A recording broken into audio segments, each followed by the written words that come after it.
A agenda da equipe econômica sinaliza reformulações importantes da economia brasileira, grandes reformas que podem dar uma base de sustentação para um crescimento de longo prazo. Isso em tese, porque o que a gente percebe na prática é que toda essa agenda continua enroscando nos problemas seríssimos que nós temos na política brasileira, na falta de compromisso de boa parte dos parlamentares com essa reformulação do país. Eles jogam muito a favor dos próprios interesses.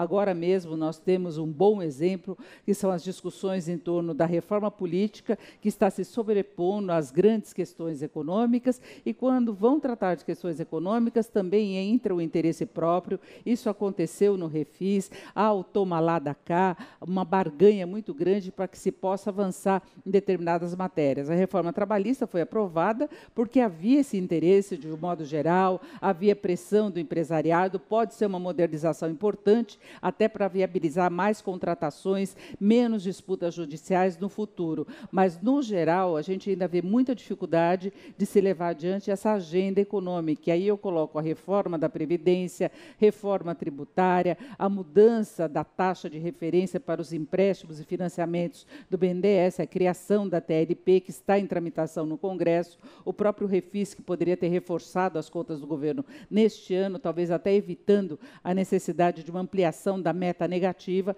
para 159 bilhões de reais, reoneração da folha de salários, que ainda está sendo discutida para o próximo ano. Agora o governo começa a discutir a privatização da Eletrobras, de outras estatais, porque quer uma reformulação, quer enxugar o Estado para que haja uma eficiência maior com a administração dessas empresas pelo setor privado. Claro que o governo ainda tem a intenção de ficar com uma mão lá para poder ter poder de veto, para poder ter uma interferência ainda nessas estatais, como acontece com a Petrobras, como acontece até com o próprio Conselho da Vale.